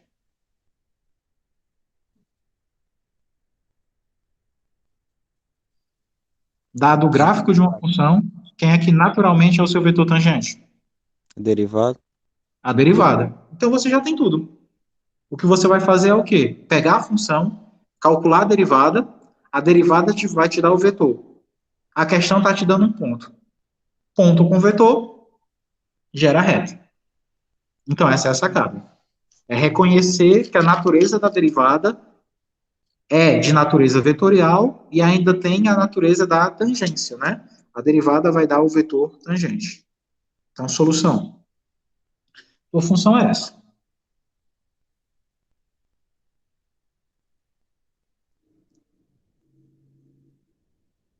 Quem seria a derivada dela? Derivada de cosseno menos o seno, derivada de seno, cosseno. E aqui eu tenho um ponto específico para calcular, né? Segundo a questão, perdão, eu quero ela no ponto π sobre 4. Então, onde tiver t, eu vou substituir por π sobre 4. Então, essa derivada em f aqui, ela tem que ser pensada no ponto π sobre 4. Até para ela assumir valores reais e não ficar com valores funcionais, né? Então, isso daqui dá menos seno de π sobre 4, cosseno de π sobre 4. Lembrando que o π sobre 4 é o 45 graus, né? Seno de 45 é raiz de 2 sobre 2, cosseno de 45 também é raiz de 2 sobre 2. Então, esse ponto aqui é o menos raiz de 2 sobre 2 e o raiz de 2 sobre 2. Beleza? Esse daqui é o vetor tangente. Aí, quando ele fala lá no ponto, ele fala que o ponto ele tem coordenadas, né? π sobre 4 e f de π sobre 4. Mas quem realmente é esse ponto? Ele é π sobre 4. F de π sobre 4, gente, seria chegar nessa função vetorial e substituir o t dela pelo que está aqui, que é o próprio π sobre 4. Correto?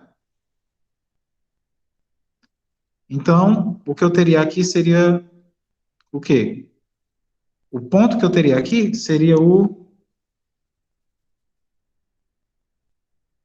cosseno de π sobre 4, seno de π sobre 4. Cosseno de 45 é raiz de 2 sobre 2. Seno de 45 também é raiz de 2 sobre 2. Beleza? Então, o vetor tangente eu tenho, vou chamar aqui de vetor V, vetor tangente, e o ponto P, que é o ponto por onde a reta passa. O ponto por onde a reta passa, o vetor que dá a direção da reta, que é o famoso vetor diretor, né? Agora eu tenho que fazer o quê? Eu tenho que determinar a equação da reta. Como é que é a equação vetorial da reta? Lembrando lá da geometria analítica, a equação vetorial da reta, ela é ponto mais lambda v, correto? Todo mundo recorda disso daqui? A equação da reta R é o ponto P mais lambda em vetor v, onde P é o ponto por onde a reta passa, e V é o vetor diretor que dá a posição da reta. Sim, sim, com lambda pertencente aos reais. Esqueça isso que você perde a questão, né? Lambda pertencente aos reais. Agora é só substituir. R. O P é o ponto que eu determinei aqui. Tem coordenadas raiz de 2 sobre 2, raiz de 2 sobre 2. Mais lambda, que multiplica o vetor V, que é aquele vetor que eu obtive a partir da derivada, que é menos raiz de 2 sobre 2, raiz de 2 sobre 2. Pronto, essa é a equação da reta. Lembrando que essa daqui é a equação vetorial da reta, né? A gente podia ficar falando das outras equações, né? Equação paramétrica, equação geral, equação segmentária. Mas aí, como isso daqui não é um curso de geometria analítica, é um curso de cálculo, então a forma vetorial já fica bem assim. Deu para entender aí, galera? Como é que foi? Ô, professor, eu só não entendi a parte ali onde tem um π sobre 4 e um f de π sobre 4. Pronto. Ponto. Certo. Você tem aqui o ponto. O ponto que foi solicitado ele tem valor primário π sobre 4, e a outra coordenada dele é o f de π sobre 4. O π sobre 4, ele só lhe indica por onde a função vai passar. Ou seja, qual é o valor que você vai aplicar na função de origem. A função de origem é essa daqui, ó. F de t igual a cosseno de t seno de t. Quando eu escrevo f de π sobre 4, eu estou solicitando que você substitua o t por π sobre 4. Esse próprio π sobre 4 aqui, ele não precisa ficar. Ele só está lhe indicando o valor de t que vai ser atribuído à sua função. Então, o valor de t que vai ser atribuído à sua função é o π sobre 4. Então, o cosseno de t é o cosseno de π sobre 4, o seno de t é o seno de π sobre 4. Aí, cosseno de 45, raiz de 2 sobre 2, seno de 45, raiz de 2 sobre 2. Então, esse camarada aqui é apenas o valor de t, mas na hora de substituir aqui, para dar o x e o y do ponto, você não precisa colocar. Tanto que eu ia colocar, eu peguei e rabisquei. Basta que você substitua nas coordenadas da função. Beleza? Certo. Mais alguma dúvida, gente? Essa soluçãozinha aqui?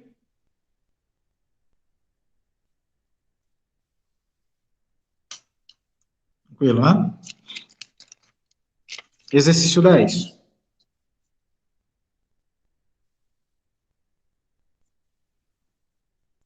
Prove que. Vamos ver como é que se calcula a derivada do produto interno. Prove que a derivada com respeito ao tempo do produto interno entre a função f e uma função g é a derivada da função f, produto interno com g, mais f, produto interno, com a derivada de g. Isso daqui é a regra do produto, né? Se a gente pensar nas funções de uma variável, quando você deriva o produto, você deriva o primeiro, repete o segundo, mais, aí repete o primeiro e deriva o segundo, não é isso?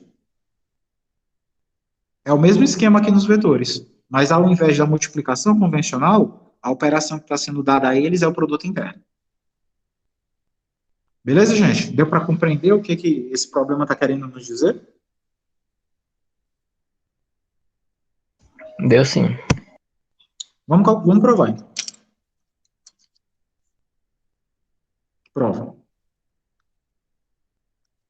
Vamos primeiro calcular o produto interno. Eu vou chamar de f uma função formada pelas componentes f1 até fn. Vou chamar de g a função de componentes g1 até gn, onde cada uma delas são funções, né? f1 até fn são funções que formam f, g1 até gn são funções que formam gzão.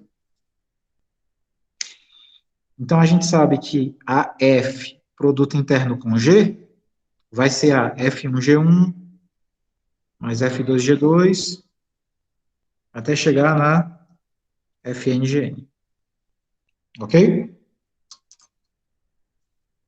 Esse daqui é a página 8.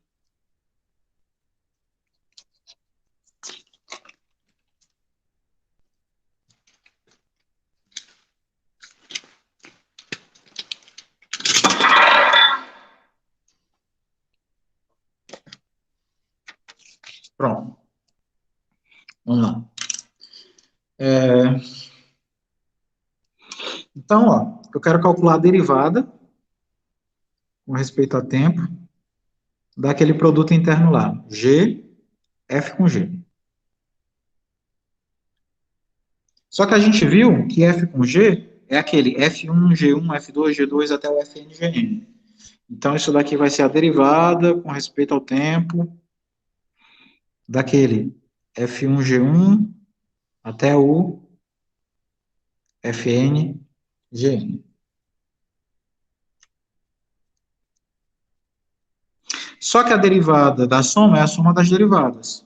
Então, isso aqui é a derivada com respeito ao tempo de F1G1, mais derivada com respeito ao tempo de F2G2, até a derivada com respeito ao tempo da FNGN. Beleza? A derivada da soma é a soma das derivadas. E aqui apareceu, ó, a derivada do produto. E aqui não é mais vetor, né? Aqui é função. Então, posso aplicar aquela regra do produto sem problema nenhum. Então, aqui vai ser, ó, F1G1, ou seja, deriva a primeira, repete a segunda, mais repete a primeira, deriva a segunda. E assim por diante, até chegar aqui na derivada de FNGN. Então, deriva a primeira, que é Fn, repete a segunda, que é Gn, aí depois repete Fn, deriva a segunda, que é Gn. Tranquilo? E agora a gente vai capciosamente fazer o seguinte, ó. A gente vai pegar essa expressão aqui. Observe, ó, aqui primeiro a f aparece derivada, aqui não. Quando eu vou para o próximo termo, a f2 aparece derivada, depois não. Aí vem a f3, que primeiro aparece derivada e depois não. Então, toda vez que tu olha para um par consecutivo de funções de mesmo índice, né? Índice 1, índice 1, índice 1, índice 1, na primeira a f aparece com derivada, na outra não. Aí a f aparece na derivada, a outra não. Então, a gente vai aqui, propositalmente, deixar todas as que têm derivadas juntas. Então, ó, F1, G1. As F1' G1. Qual é a próxima que vai aparecer a derivada da f da frente? F2', G2. Depois dela, F3', G3. Até a Fn', Gn. Então, essa daqui é uma parte das parcelas que eu tenho aqui em cima. São as parcelas as quais a derivada da f aparece na frente. As outras parcelas vão ser as quais a derivada da f aparece atrás. Então, vai ser, né, a F1 G1', a F2 G2', a F3 G3', até a última que vai ser a Fn Gn'. Eu peguei essa minha expressão anterior e dividi em dois grupos. O grupo na qual as derivadas da f aparecem na frente e outro grupo no qual as derivadas da g aparecem atrás. Beleza? Esse camarada veio para esse grupo, porque a derivada da f aparece na frente. Já esse cara veio para esse outro grupo, porque a derivada da g aparece atrás. Tranquilo? Esse primeiro parêntese, pessoal, na frente dele aparecem todas as derivadas da f. Então, como vetor, ele é o df dt, porque na frente está aparecendo todas as derivadas da função f. Então, ele é o df dt. Depois dele, aparece G1, G2, G3 até o Gn. Ou seja, aparece o próprio vetor G, sem nenhuma derivada, porque nenhum desses G1, G2, G3 até o Gn do primeiro parêntese aparecem com derivada. Então, ele é só realmente G. Então, nesse primeiro parênteses, o f que aparece são todos derivados, portanto, eles provêm da derivada de f. Já os g's não tem nenhuma derivada, então eles provêm do g. Mas, no segundo parêntese, os f's que aparecem não têm derivada, portanto, eles provêm da própria função f. E os g's que aparecem são todos derivados. Se todos os g's são derivados, eles provêm da derivada de g. Eles provêm da derivada de g. Pronto. Então, eu provei que a derivada do produto interno deriva o primeiro, repete o segundo, mais repete o primeiro, deriva o segundo.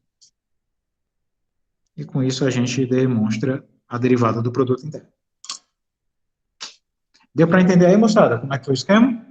Como foi que estrategicamente eu reorganizei os termos da soma de modo que os termos agrupados tivessem características em comum, né? O primeiro parêntese tem como característica as f's terem derivadas e as g's não. Já no segundo parêntese, as f's não são derivadas e as g's são, de modo que eu consigo recuperar os produtos internos, cada um com a sua respectiva característica.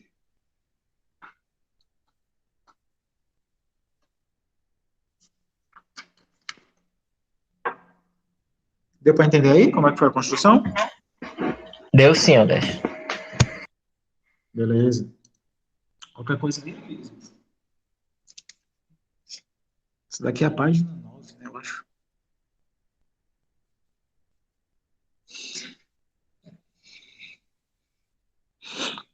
Que número é esse exercício agora?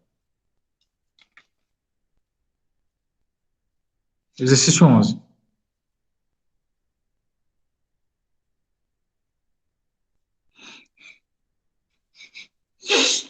Prove que, essa é linda, todas são, prove que, se o módulo de uma função vetorial é constante,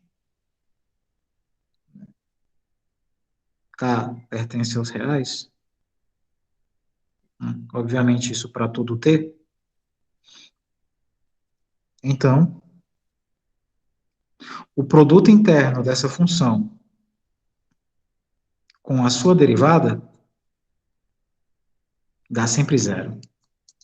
Então, se tu tem uma função, ou seja, se tu tem um, na verdade, ó, interpretem assim. Tu tem uma função. Essa função está gerando um campo de vetores. Aí tu pega todos os vetores e calcula o módulo deles. Ou seja, tu calcula o comprimento de todos os módulos, de todos os vetores. E todos dão a mesma coisa. Se isso acontecer, toda vez que tu pega o vetor f e faz o produto interno dele com a sua derivada, o resultado é sempre zero.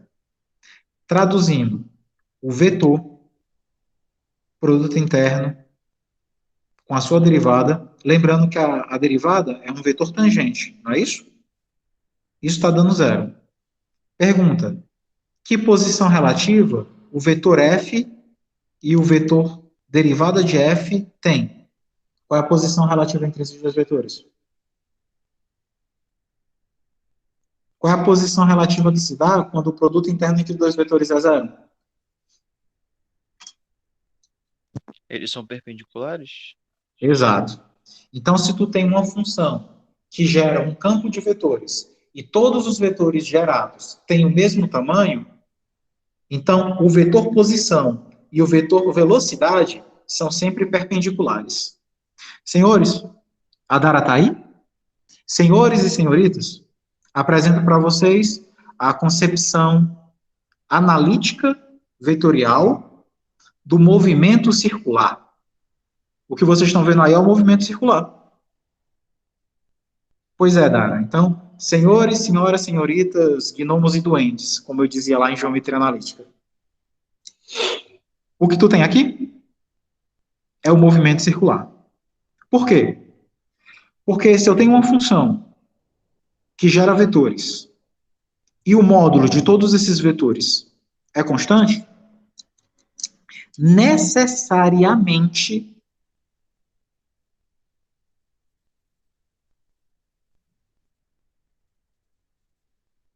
tu tem um círculo. Imagina que aqui só tenha duas coordenadas, F1 e F2. Quando tu calcula, vai ficar F1 quadrado mais F2 quadrado, igual a K ao quadrado. Esse F1 ao quadrado mais um certo F2 ao quadrado, igual K ao quadrado, né, que seria a conta que daria quando você calculasse o módulo, essa equação aqui, como a gente viu lá na primeira aula, é a equação que descreve uma circunferência. Então, o que tu tem aqui é uma circunferência. Aí tu pega um ponto, que é o que ele chama aqui de ponto T. Aí tu tem o vetor posição, que é o vetor F.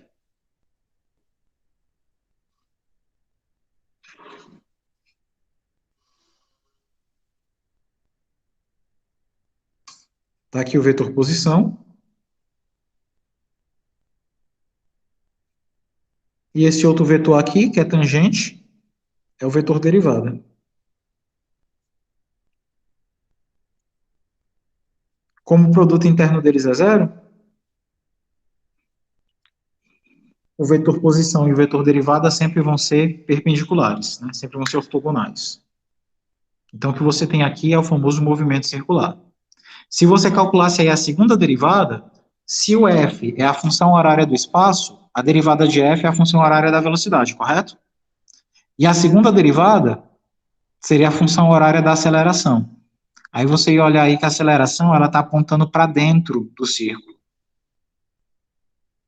Portanto, essa aceleração seria a aceleração centrífuga, né? Já que a centrípeta mantém o caráter curvilíneo do movimento, a centrífuga estaria te puxando para dentro do círculo. Então, isso daí é a concepção vetorial do movimento circular. Agora vamos provar que isso daí é verdade.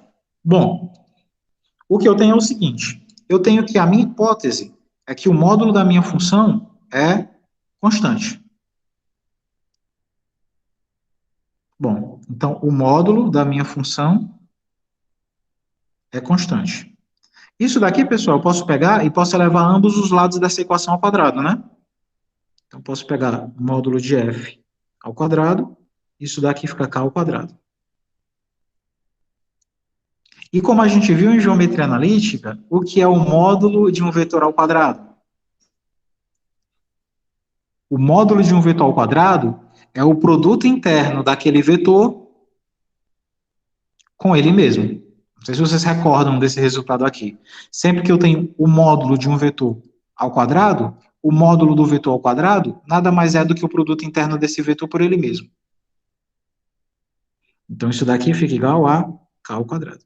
Ok? Essa é a grande sacada. Lembrar, que saber vocês até sabem, que o módulo de um vetor ao quadrado pode ser reescrito como produto interno dele por ele mesmo. Aí eu já fiz a operação do produto interno aparecer, que é o que eu quero. Mas o que eu quero aqui depende de uma derivada. O que eu vou fazer? Eu vou pegar essa expressão e vou derivar. Vou calcular a derivada do lado esquerdo e, por consequência, também vou calcular a derivada do lado direito. Beleza? Nessa expressão, eu vou calcular a derivada do lado esquerdo e a derivada do lado direito. Por um lado, ó, derivada do produto interno. A gente acabou de provar como é que calcula, né? Deriva a primeira, repete a segunda. Depois, repete a primeira, deriva a segunda. Estou aplicando a regra que a gente provou no exercício anterior. Igual, pronto. Derivada do produto interno é isso. Deriva o primeiro, repete o segundo. Repete o primeiro, deriva o segundo. E aí, do outro lado, do lado direito, tu tem a derivada de k quadrado. Só que o k, por hipótese, ele é um número real. Se ele é um número real, então ele é uma constante. E se ele é uma constante, a derivada dele, seja do quadrado dele, seja do que for, é zero. Beleza? A derivada de uma constante é zero. Bom, gente, ó, aqui eu tenho derivada de f, produto interno com f, mais produto interno com a derivada de f. Lembrem que o produto interno, ele é comutativo, né?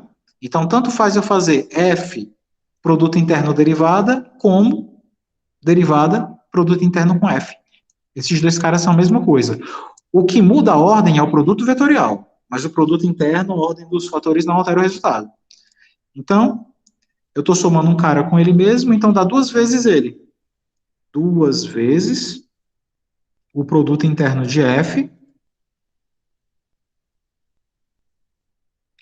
com a sua derivada. Beleza? Tudo isso está dando zero. Esse 2 passa para o outro lado dividindo, vai ficar 0 dividido por 2. Portanto, f, produto interno, com a derivada de f, dá zero. Que era o que você queria provar. Ou seja, o vetor f, produto interno com seu vetor tangente, são sempre perpendiculares. O produto interno deles dá sempre zero.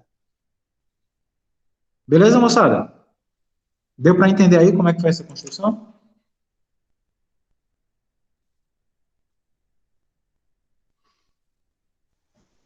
Tranquilo.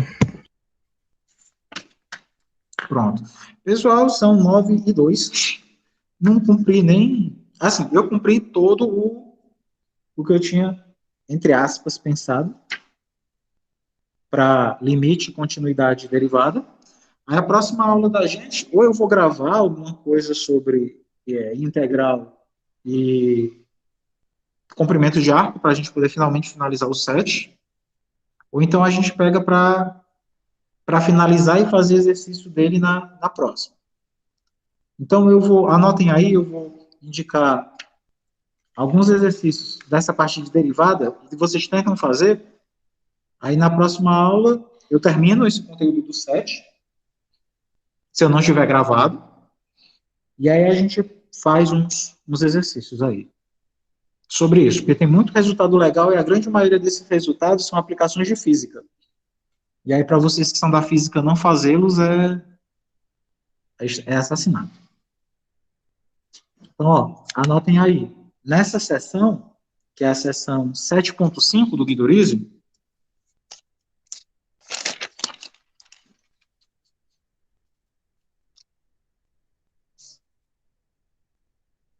sessão 7.5, tentem trabalhar esses exercícios aqui, ó. Exercício 3, exercício 4,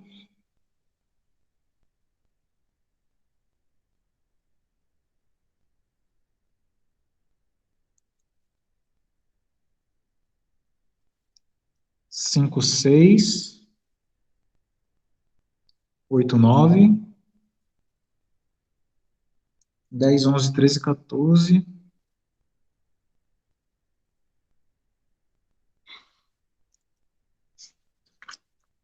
Pronto, são esses.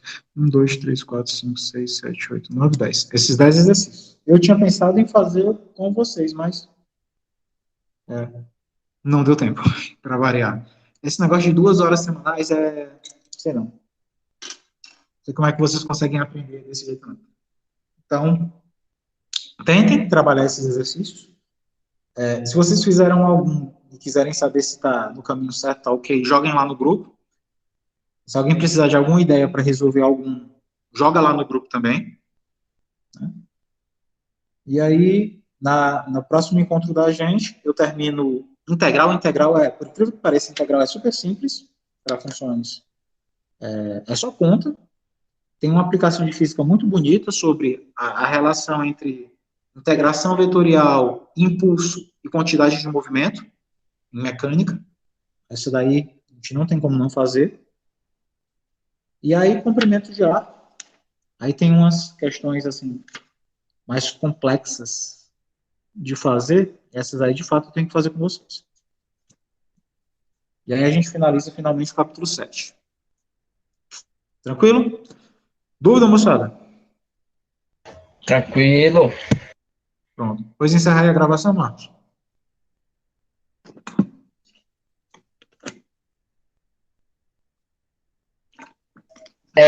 Interromper gravação, né? Isso.